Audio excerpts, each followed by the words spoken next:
Hello, I'm Louise Bazalgette, Deputy Director of Nesta's Fairer Start mission. Welcome everybody to today's event, What Does It Take to Make Online Parenting Programmes Work for Families? For those of you who aren't familiar with us, Nesta is the UK's innovation agency for social good. We design, test and scale solutions to society's biggest problems. Our three missions are to help people live healthy lives, create a sustainable future and give every child a fair start. Our Fairer Start mission has the goal to ensure that by 2030, every child in the UK will have the same chance of developing to their full potential in the early years. In today's event, we'll be exploring how online parenting interventions can help close the early years disadvantage gap. We'll discuss the critical challenges and promising opportunities for making online delivery of parenting support an effective route to supporting more families. In this event, you'll hear learning from 3 different parenting programmes on how best to support parents to engage with online delivery. We have a great set of speakers lined up. First up, we'll have Eloise Stevens and Christine O'Farrelly from the Peddle Centre at the University of Cambridge, and they will speak about their recent work developing and piloting a programme called Playtime with Books, which is a virtually delivered parenting programme. Next, we'll have Lauren Liotti, who is a mission manager at Nesta, and we'll talk about our work with the University of Sheffield and the BBC on developing and testing the Tiny Happy People text message programme so that it's ready to be delivered at a wider scale.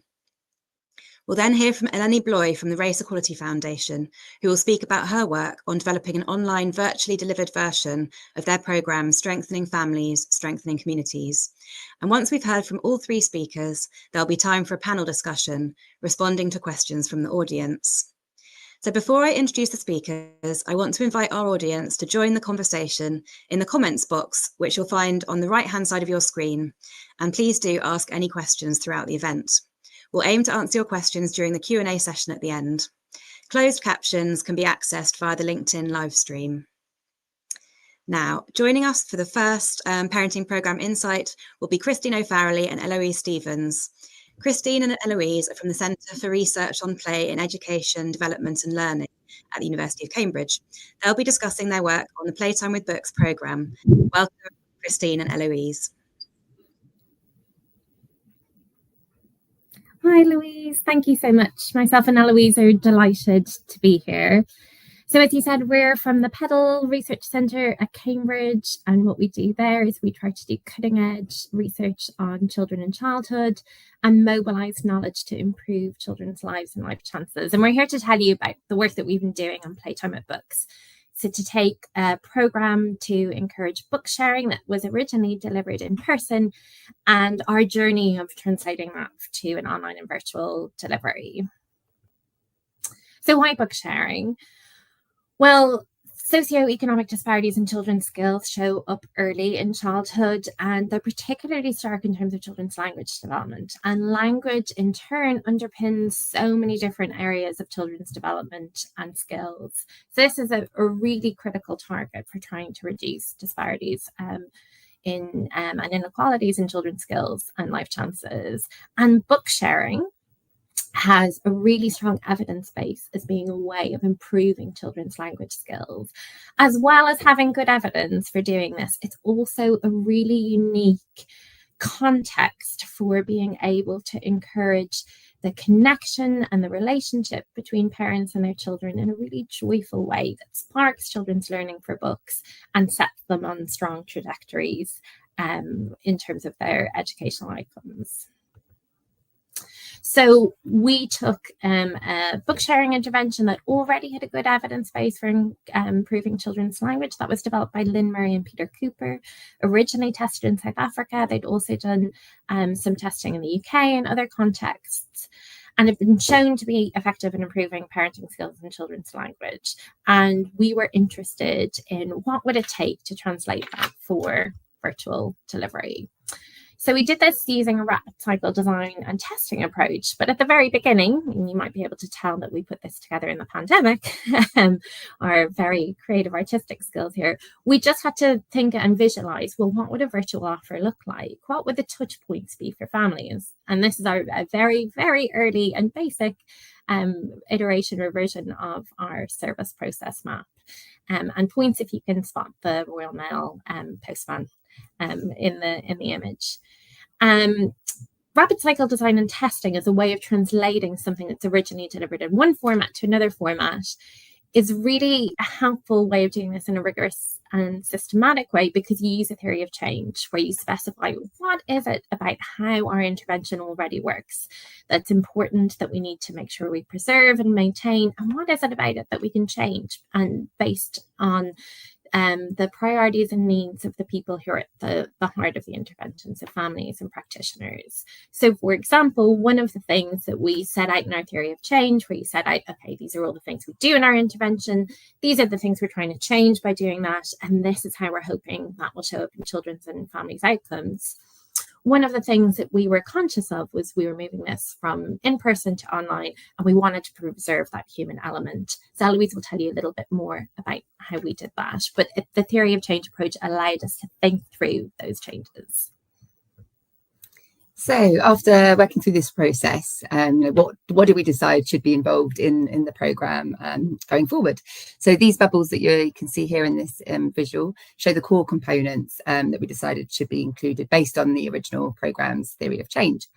So the programme takes around 6 to 8 weeks to complete, and before starting, families receive a book pack containing 4 free books, which they get to keep afterwards. And then they're matched with a programme facilitator in their local area.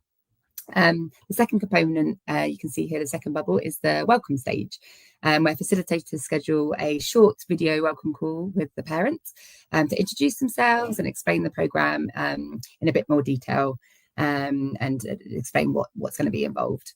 Parents then receive access to our online platform, where they watch a welcome video that outlines in a little bit more detail everything that's going to happen throughout the programme. And then the third bubble in the top right here, these are the book sharing skills sessions that parents complete online in their own time. So this is hosted on our website, and it's very much a self-directed part of the programme. So these online sessions really serve to introduce parents to all the different book sharing tips, strategies and techniques that they can use when book sharing with their child. This uses lots of example videos of parents and children using these skills together when they're book sharing, and also a number of interactive quizzes as well to keep parents engaged throughout. And there's a total of 5 of these online book sharing skills that parents go through, and they really correspond with the 4 books that the families receive in the book pack. And then the fifth session is just a summary of all the skills that they've learned, and an opportunity to practice those skills. Parents are encouraged to complete one of these skill sessions a week. And then moving on to the bottom left, the 4th bubble here, parents are consistently encouraged throughout the programme to establish a routine of daily book sharing with their child, so they can really practice all those skills that are introduced that week in the skill sessions, and they use the book of the week from the book pack. The last 2 bubbles here at the bottom, the 5th and 6th ones, these actually happen in tandem, and they happen up to 3 times throughout the programme. And this really involves asking the parent to record a home video clip of one of the times that they're book sharing in the week with their child, and then they share that short video clip with their facilitator. Facilitators then have 3 check-in calls with the parent to really discuss how the parent's getting on with the skill sessions, how they're getting on with the book sharing, and an opportunity for the parent to ask any questions and talk about any challenges they might have had. And then they also receive a personalised support in the way of video feedback that I'll talk about in just a second, a little bit more. Okay, so sorry about the formatting here. It's got a little bit skewed, but this is just to show all the books of the week that the parents receive in the book pack that we send them. So the books themselves have very few words or no words at all, and that's really to encourage parents not just to read through the books page by page, but to explore them as playfully as possible with their children. And these books are used throughout the programme, and underneath you'll see that each of the 12 different book sharing skills that are covered in that weekly skills session, where they're using each of these different books. So for example, you'll see under week 1 you've got a range of ones, but ones in particular is pointing and naming. So pointing and naming at pictures that the child is interested in, to really help them to learn the words for those. And these are just some screenshots from the skills sessions themselves. here are some of the sort of more interactive elements that I just spoke about, so that parents can really get to grips with the skills. So the one at the top right here, you might be able to see, it shows an image of one of the books of the weeks that the parents are sent, and it has a few circles on different parts of the pictures. And if the parent clicks on these, it provides suggestions on what parents can maybe talk about with their children when they're looking at that page, to really support them with that. And so alongside, as I said, completing the skills sessions, the parents receive these check-in calls. And we really included this component as research shows that in online programs, support from a practitioner is really, really important. It produces better results, particularly in maintaining engagement.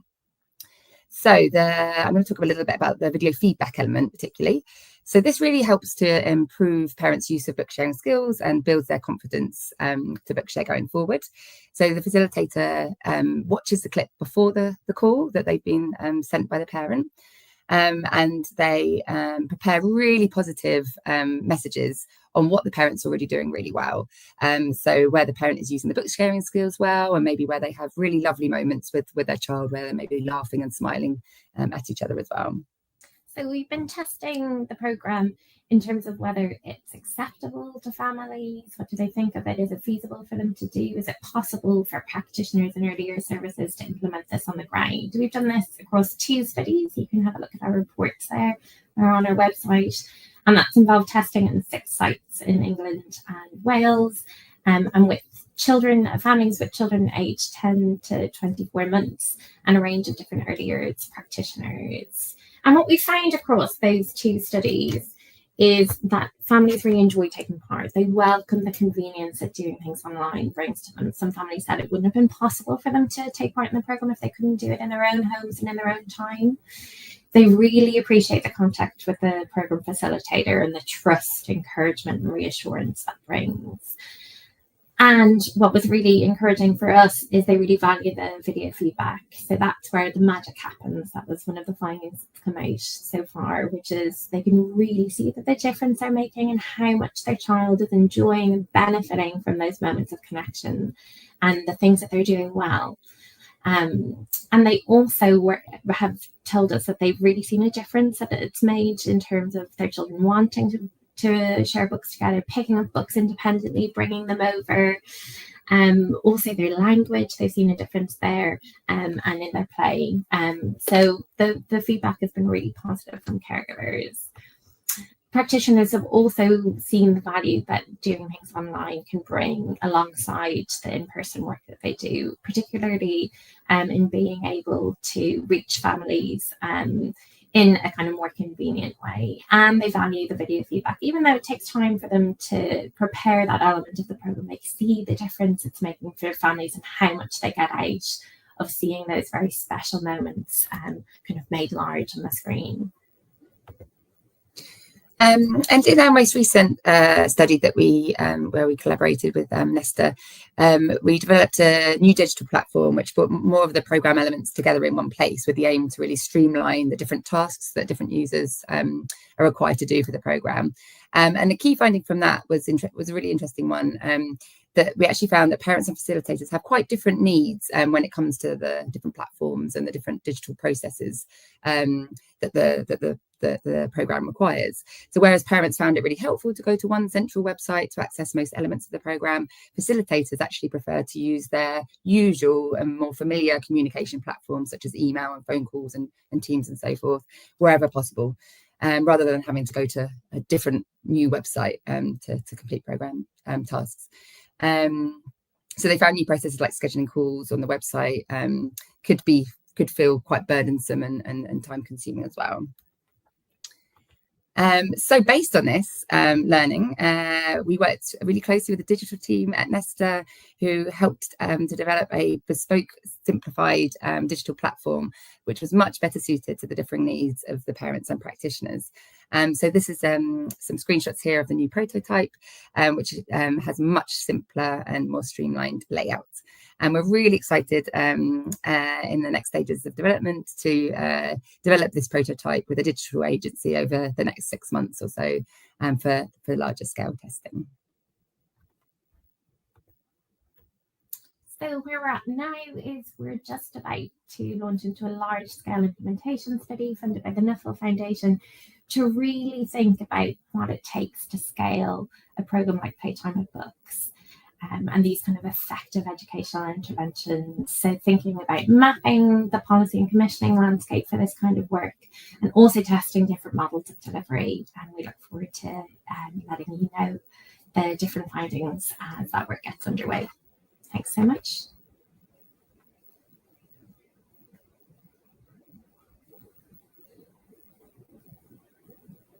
Christine and Eloise, for sharing those really interesting insights from your work on Playtime with Books. Looking forward to coming back to you again in the panel discussion. So we'll now move over to hear from Lauren Liotti, who is our mission manager in the Fairer Start team at Nesta, and she's going to discuss the Tiny Happy People text message programme.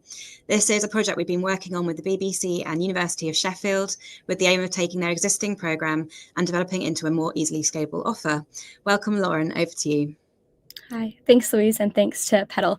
Unfortunately, I don't have any cute Tiny Happy People videos to show today, but yeah, do encourage you to go check out the website because there are some really great ones. I'm Lauren, I'm a mission manager at Nesta, like Louise said, and I'm also the project lead on the Tiny Happy People text messaging program. And I'm really excited today to talk about some of our findings from our recent pilot and talk about the program in a bit more detail. So the program that we've been developing, like Louise said, in partnership with BBC, now CBeebies Parenting, and University of Sheffield, is a free text messaging program that supports parents to interact with their children. The age range we support right now is about 6 months. We expand it to 3 months to about 2 years old to support their early language development. We've also commissioned additional videos that focus on social emotional development, so we can add those into the program as well. We text parents once a week with an engaging video from BBC's Tiny Happy People content library, which feature really nice, fun, tailored activities that parents can try with their children on a weekly basis. These activities are all developed. All the videos have been developed with a team of experts sort of behind them to make sure that they're really, promoting the best evidence. There's been an evaluation at Sheffield and another one ongoing, and a small RCT. The most recent one found that there's promising evidence of impact on some parenting outcomes through this program. The cost of the program right now for the sort of 6 to 24 month age range is about £3, just over £3 for the full 18-month program per parent. So really cheap, we think. And we're exploring how we can try and lower costs per text message or per parent so we can get it as cheap as possible per caregiver. And just a brief overview of the work that we've done so far. So we started, the project officially kicked off in May of last year, building off of all the learnings that had been done in the first RCT at Sheffield. So taking that really great work that Danielle Matthews has done there and seeing how, like we said earlier, we can kind of bring this out into, test it out in the wild. So we started by building a prototype, again, using the wonderful design and technology team here at Nesta. We did some user testing with that first version prototype with about 21 parents from all over the country. That led us to create a V2 prototype, which then we conducted a small month-long test with Nesta parents, and they conducted a diary study as well, just to make sure that everything was sort of working. We also talked to some local authorities to inform our thinking on how this might be commissioned in the future. That led us to create a version 3, which we then had a sort of 6-week more large-scale pilot test, and we recruited over 1,700 parents for this. I think a few trickled in, and we're at about almost just under 2,000 signups now. Through that process of the pilot, based on the feedback we're getting, we did make some iterations. So right now we're at our sort of V3.5, you could say, prototype, and we're kicking off the next phase of work over the next couple of months. This slide shows a couple of things that we learned from our large-scale pilot study. So this is with the 1,763 parents that signed up over the course of the 6-week pilot. We were really happy with these stats, gave us some really nice early signals about how parents were finding the program and how they were engaging with it as well. So once parents landed on the website from however they found it, whether a social media or a recommendation, just under a third of them signed up to the site. We were really happy with the number of signups overall as well. We'd sort of thought, maybe it'd be great if we got 200 parents, and we ended up far surpassing that. And we're really pleased also with the overall engagement rates, with 72% of users during this time period clicking on at least one of the video links. We also try and give enough information in the text so that they're still getting a bit of information, helpful information for them, even if they're not clicking on the video link in the message. And an overall 52% engagement rate, which I'll talk about in a bit more detail in a minute. This graph shows the number of pilot participants in each indices of multiple deprivation. So obviously we had a lot more users in the sort of 6 to 10 range than we did the sort of 1 to 5 range. This is something that we're really, really interested in changing in the next phase of work. So this tells us that we need to do a lot more work to try and recruit users that are in the sort of lower indices of multiple deprivation, especially, 1, 2, 3, and 4. We were also curious about, are there ways we can target referral routes to help do this work for us? We found that routes were fairly consistent across, depending, for different IMDs. And social media was, as you can see, by far the place where we recruited the most of our participants. So this is a really powerful lever for referral for this type of program, we found. There were some through other routes and referred by professionals, but social media was really, over 3/4 of people were recruited via social media, regardless of their indices of multiple deprivation. We also were really pleased with this statistic from our survey. So this is about a 10% sample of our 10% of our overall sample responded to our survey, with over half of parents saying that they were reading the text and doing the activity at least once a week, and over a third reported that they were doing it a few or multiple times a week, which we think is really great. Obviously, it's a bit subject to social desirability bias, but we still think this is a very promising signal about engagement with this type of light touch digital support offer. This is another graph showing some of the engagement rates. So this is the click-through rate. So we can calculate and see how if parents are clicking the video link that we send them. So we found this also pretty good for this type of program. This is quite high. So engagement rates were quite high in the beginning, over 60% over those first few weeks.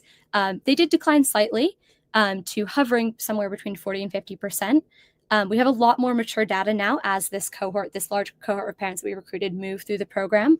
And some are, on weeks 10, almost 20 plus now. And a lot are still clicking on things about just under half of the time. The rate week to week typically is about between 40 and 50%, which is really nice to see that sustained level of engagement even months on from the pilot. We also asked for some, feedback from parents from a survey and through a diary study. Like I said, about 186, I believe, parents filled out the survey, and we had about 30 in the diary study. So these are all statistics from the survey and diary study findings. So 93% of respondents reported that the activities were easy to follow and fit into their everyday routines. Just under 90% said that the activities were also suitable for their child's age. So when parents sign up for the program, we collect their child's month and year of birth. So we're able to send them THP videos that are specifically geared toward that child's age. And a lot felt that it was, helping them feel confident that they're helping their child's development and learning. They also found quite a lot of parents, most of them found that the texts were useful reminders and helpful to them. Around 70% found the program interesting, and they said that their child was engaged in the activities as well. And just under a third said that they discovered something new by receiving the text messages. We collect a lot of really nice quotes, so I'll let viewers read them on their own time, but I think we overall got some really nice positive feedback around the simplicity of this, the sort of encouraging nature of the text messages, and how easy it was to, sort of add these really developmentally stimulating activities into parents' everyday routines. We also got some feedback that these were really great reminders. It reminds them that the simple things like talking to my child, eye contact, telling her about my day are really important. But also just as a support mechanism, this parent in the purple quote reported that they work full-time and they don't really get much advice or guidance from anyone in their life. So it's really nice to have something just on their phone that they can pick up and easily see in their day-to-day. This is one of my favorite graphs that we found. We asked parents in our survey that since they've started receiving text messages, have they implemented any of these practices with their child more often before? And we provided a list of some sample activities that come up quite frequently in Tiny Happy People videos. So things like describing what their child and them are doing in conversation, repeating what their child is saying, reciting songs, poems, and rhymes together, reading aloud, and things like that. And a lot of parents reported that they were doing this more than before, which is really promising. Again, subjective answers and self-reported, but we think, again, that this is quite a strong indicator that we are seeing some parenting behaviors change through participation in the text messaging program. So particularly 62% reported that they were describing what them and their child were doing in conversation more.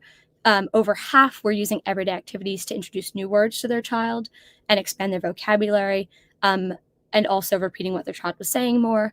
About 40% were taking turns more while playing and talking, so really emulating those early conversations. Again, just under 40% reciting songs, poems, and rhymes more, and 30% reading aloud with their child more, which is really nice to see, especially from everything we know from Playtime with Books about how important reading and that book sharing is not just for language development, but also for that nice interaction between the parent and child. We also received feedback on things we could improve about the program. This is just, a version 3 of our prototype, and we're really interested in iterating as we go and making sure that the program is the best it can be. So a lot of parents said that they'd like some more novelty or clarity and structure within the text messages. Sometimes, parents even wanted more reminders, which I suppose is a nice thing that we can fix, fairly easily, or more texts even. There's also ways that we can go into more depth, I think, which is really interesting. Some parents wanted more tips, song structure guidance, and we're really interested in the why or the science behind the activities and why they are developmentally stimulating for their child. There's also some things like delivery improvements we can do around having things like a sender ID, more frequent reminders, and parents also wish that it was just more widely advertised, which is also nice to hear too. So we know we have a lot more we can do around recruitment and the ways in which we're finding families, particularly in those lower indices of multiple deprivation. So what's next for us? So building on existing work, we can test how the Tiny Happy People texting service can meet the requirements of early years system leaders and be integrated into the delivery infrastructure a bit more. So for the next phase of work, we really want to run another pilot that's a bit longer over a couple of months in closer partnerships with local authorities to test out different engagement routes so we can understand how we can most effectively reach low-income parents. We'll also take all of the feedback that parents gave us on board and continue to develop and build out the service, the product, and also build the evidence base. So try and hear more about how parents are finding it and potentially changing behavior. We're also thinking about and exploring routes to scale. This is really important that this has a home and can continue to support parents in the future. Thank you. Thank you, Lauren. It was great to hear those insights from your work, and we'll bring you back later for the panel discussion. So now, for our final parenting programme insight, we'll hear from Eleni Bloy. Eleni has worked with the Race Equality Foundation since 2013, and her work has included developing the Strengthening Family, Strengthening Communities programme and adapting it for online delivery. Welcome, Eleni. I'm really looking forward to hearing about your work. Thanks, Louise, and hello, everyone. As Louise has just said, I work with the Race Equality Foundation. And for those of you who haven't come across us before, we are, as the tin says, an organisation with a mission to tackle inequalities caused by racism and racism itself. Our flagship, if you like, parenting program, Strengthening Families, Strengthening Communities, celebrates its 25th year of delivery in the UK this year. It's a program that we have held and developed and reviewed yearly, if not more often, for 25 years, aimed at parents of children 0 to 18. designed particularly and used particularly as a violence prevention tool, delivered across the country and in many countries across the world, with lots of evidence of its efficacy. And for more information in that respect, please go to our website, which I'll share details on the chat later on. As I say, the in-person parenting program, Strengthening Families, Strengthening Communities, is based on social learning theory, of being in a group, of seeing demonstrations of behaviour, of going home, practicing that behaviour. We know that some behaviours for parents as well as children take time and practice to change. And in developing an online format, we were very mindful of the fact that many of the families that we work with in the Black, Asian, minority ethnic communities have many deprivations, financial, discrimination, language, housing issues, the list goes on. We knew that simply creating a standalone online parenting program without any facilitator or group support was not a route that we wanted to go down. So the format that we eventually decided upon is a 6-week course. We thought that that would work well as it sits comfortably in the summer school holidays. It didn't feel like it was too long for parents, but we created 6 weekly self-study sessions, which I will show some examples as we go on of. The sessions are made up of videos from other parents sharing their own experiences, quizzes, games, and a weekly follow-up activity or two for parents to try at home with their children. The sessions last about 40 minutes and parents can complete these at any time and in their own time in one or more sittings. So again, we knew that busy parents might get the dinner started, be able to do 15 minutes, feed everyone, get them all to bed, and then finish their session.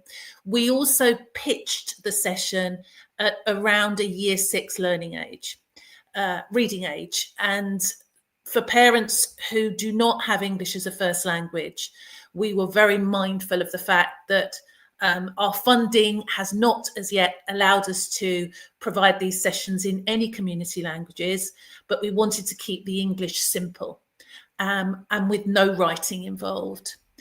Each of those weekly self-study sessions are followed up with a weekly group discussion, which is facilitator-led.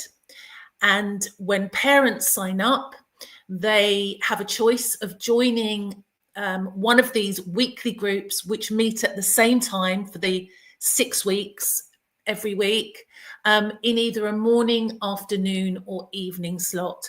Our evening slots go up to, at the moment, 7:30 to 8:30 at night. We've also delivered at weekends. The other thing that we felt was incredibly important was to make sure that our groups were either open or closed to parents.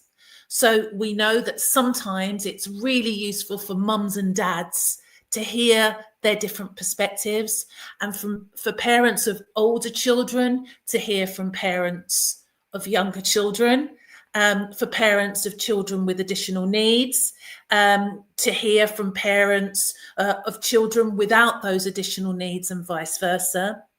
Similarly, we are also aware that for many parents, especially those who may feel anxious, stigmatized, worried in some particular way, that closed groups are also very useful.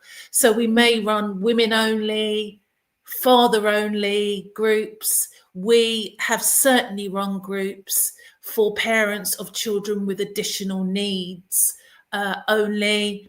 they have felt more comfortable, certainly with children with significant additional needs and disabilities.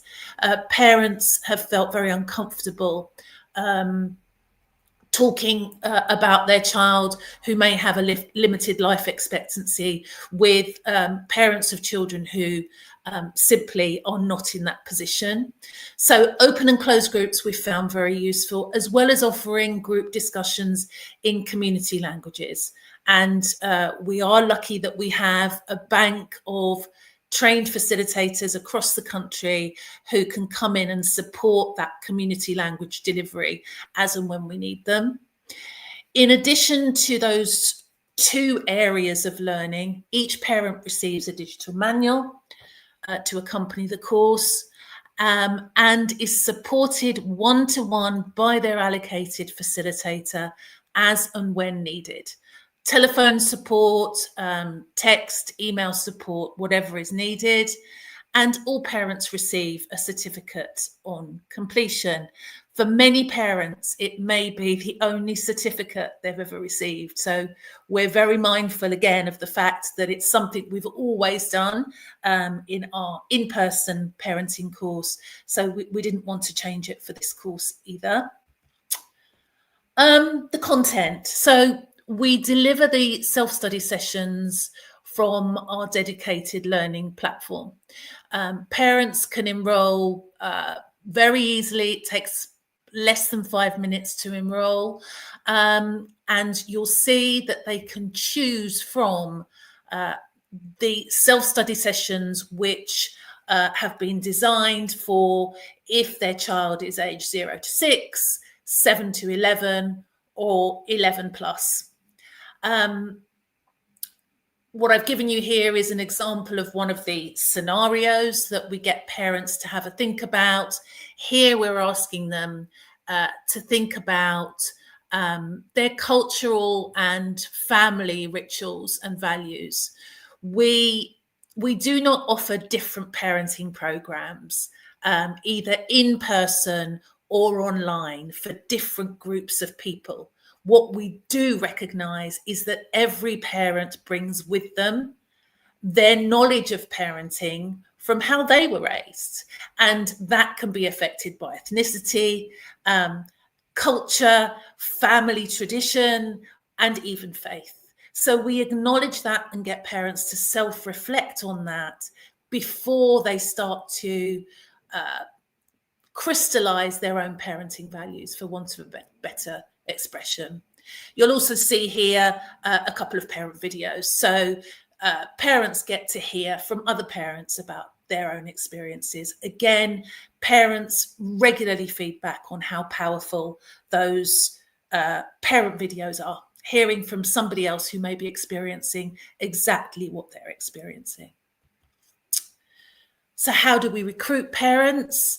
We have been delivering the online program since 2017, so 8 years now. And as you'll appreciate, we certainly delivered a lot more during COVID. We got close to 1,000 parents over the period of COVID with some London funding. We are now running a licensing model for the online course, and we have been able to license through several local London and outside of London local authorities, borough and county councils, a 12-year license to deliver the online programme to unlimited numbers of their residents for a year.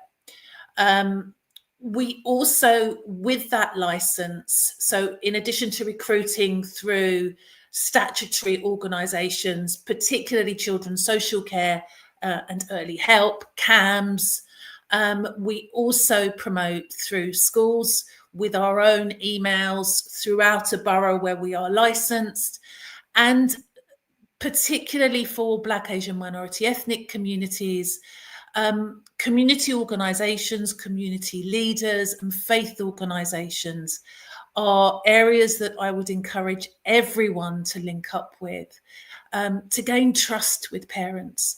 Many of our families do not connect with statutory organisations or anyone that they see in authority simply through lack of trust, as well as a lack of understanding as to what the end goal might be for that organisation.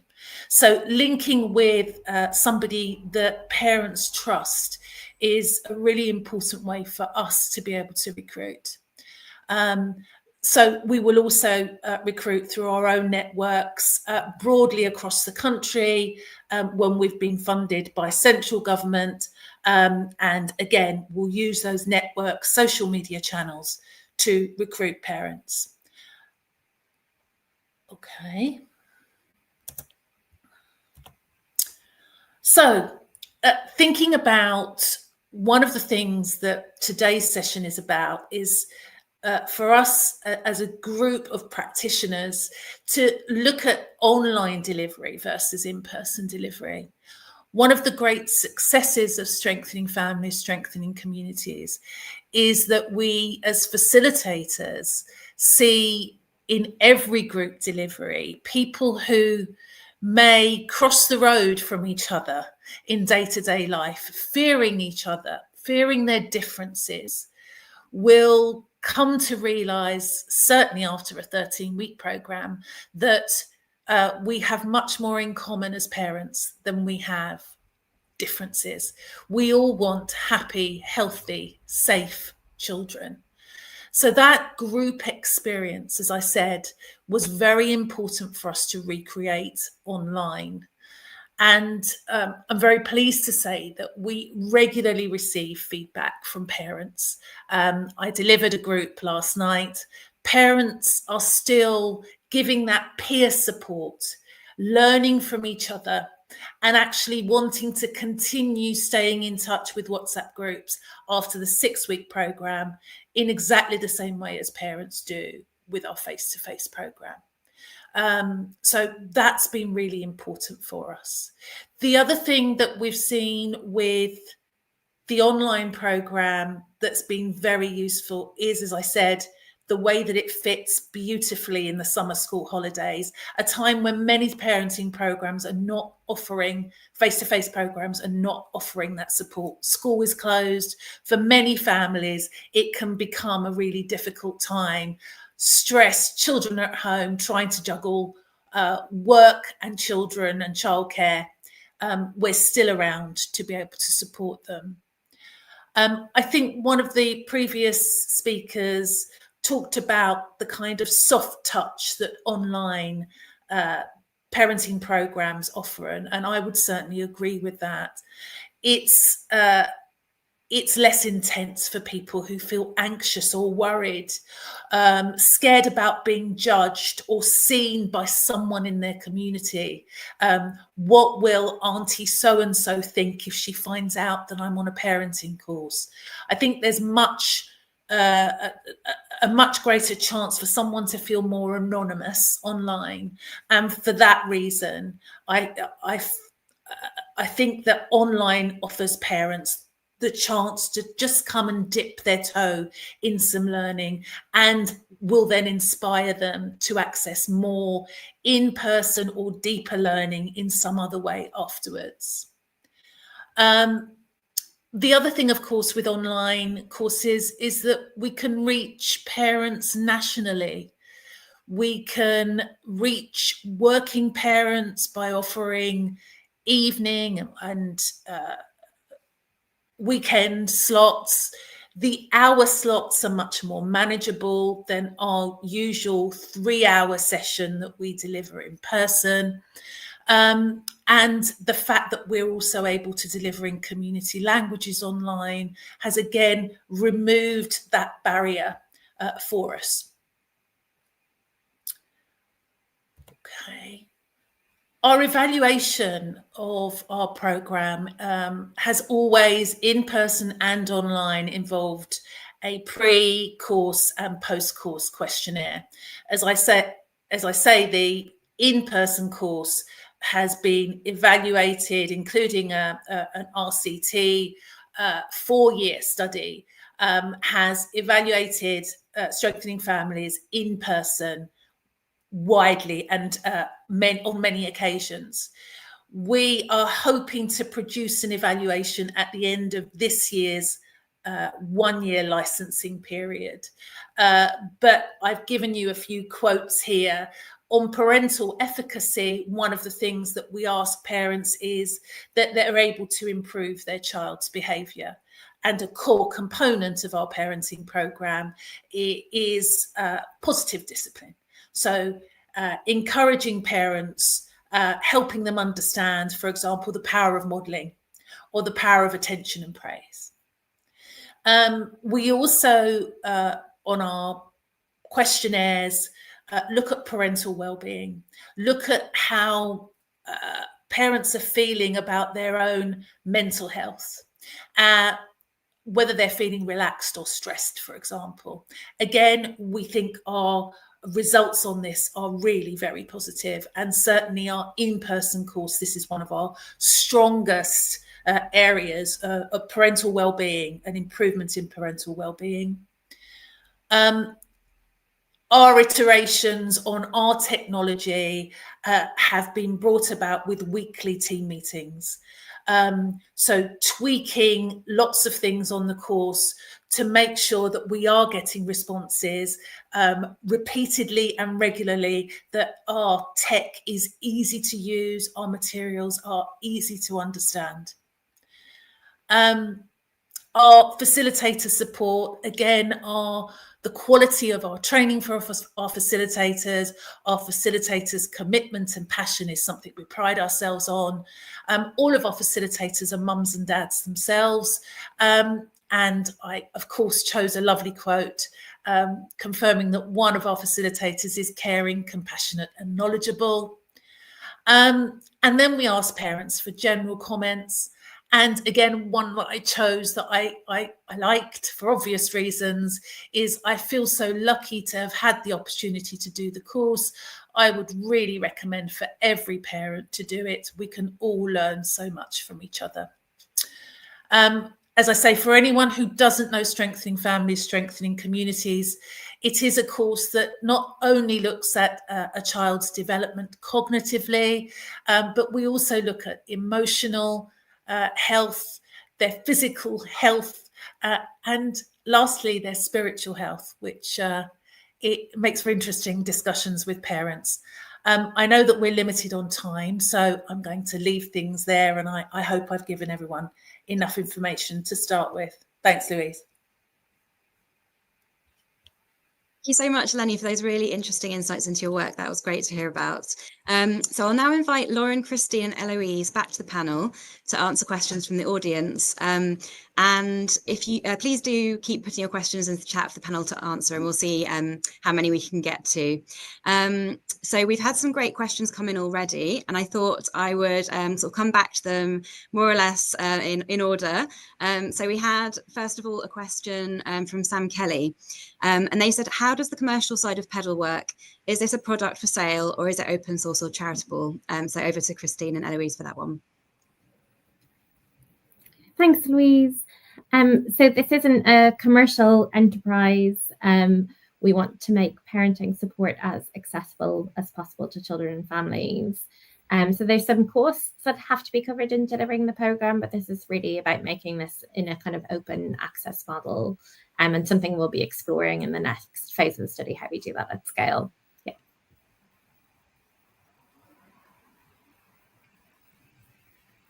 Thank you, Christine. It was a little bit breaking up, but I think we've got you back again.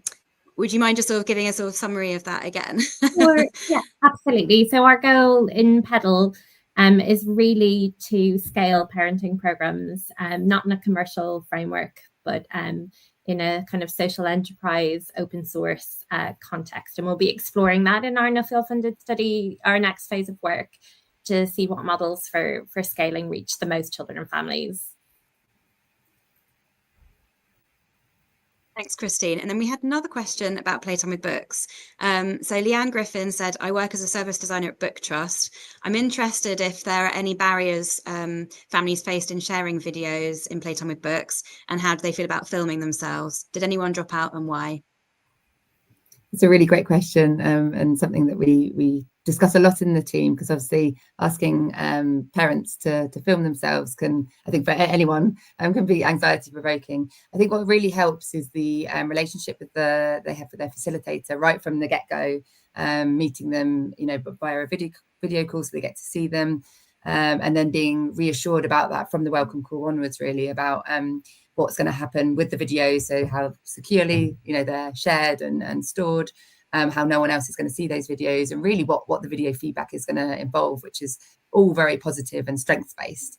So I think that really helps. And then really once the parent has had that first feedback, we find generally, they might be feeling a bit nervous up until that point, but once they have that first session and they really see how the videos are being used and how beneficial it is to see themselves with their child and all the lovely things that are going on, they feel a lot less anxious going forward. So it normally helps to sort of try and get them past that first session and see how child focused it is as well, and how the focus really isn't on the parent so much, it's on how the child is benefiting from these lovely interactions. So I think the support from the facilitator is absolutely key, and that rapport and therapeutic relationship is key to that. And engagement with the study is good. That doesn't seem to be a driver when families drop out. That's kind of an expected occurrence in any kind of parenting support. The engagement rates for Playtime with Books are generally a bit better than parenting programs in general. Once people get started, they tend to stick with it. It's getting people started at the beginning that seems to be the kind of crucial conversion point in helping families along. But this doesn't seem to be underpinning whether families drop out, I don't think. Yeah. Thank you. And then there was another question from Sarah Lawler that was for the PEDAL team as well. She said, lovely use of observation skills and praise. Are you looking for local authority partners to scale the Playtime with Books project?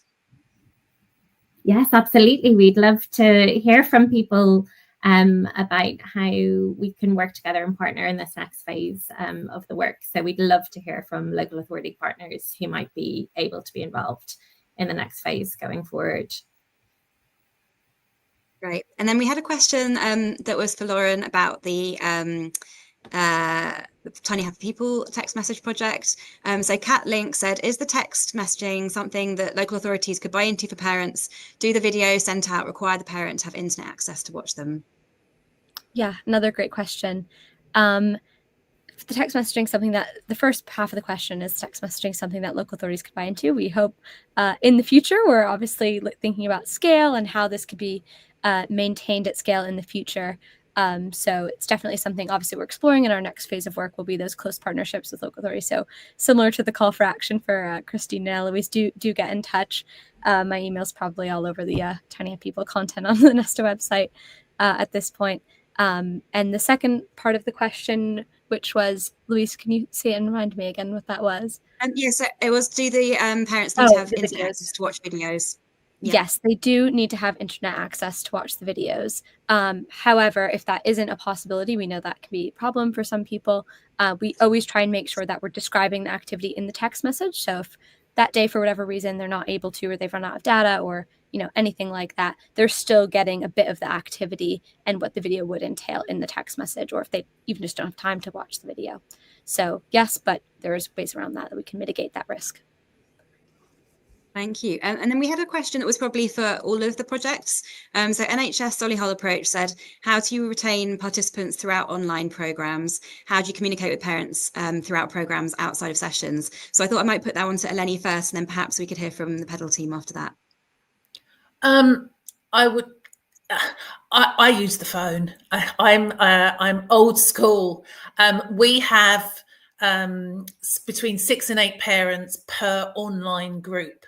And if they are my group, I phone each parent to introduce myself before we start, to get that engagement. We're hitting around 60%. So I think that's because of that phone call, not because it's me, but because of that human relationship that starts to form. After that first phone call, and actually from the sign-up process, we have automated emails that go out from the system reminding parents to access their self-study, or their Zoom group discussion is coming up. So the system does that, but in addition, facilitators either email or text. A group text keeps everyone's telephone numbers private, and allows you to contact the group, or a broadcast on WhatsApp. But that's what we do. Thank you. And Pedal, do you want to come in on that one as well, how you retain participants in the Playtime with Books model? I think, as Eleni said, the human element, that having that relationship with the facilitator is really crucial to engagement, that personal focus. And then also reminders, those sorts of things, again, very, very similar to what Eleni says, or the evidence would back that up, that's really helps to support engagement. So I'm really sorry we're running out of time. So I think we won't be able to answer any more of the questions in this session.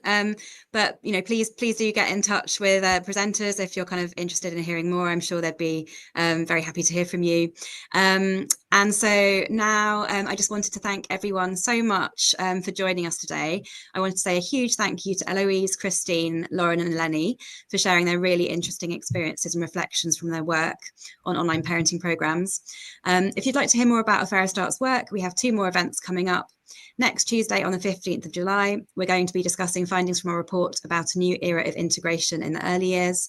And then on the 22nd of July, we're going to be hosting another online webinar on the topic, how can we achieve a step change in access to effective parenting support? And links to find out more and register for these 2 events will be available in the chat.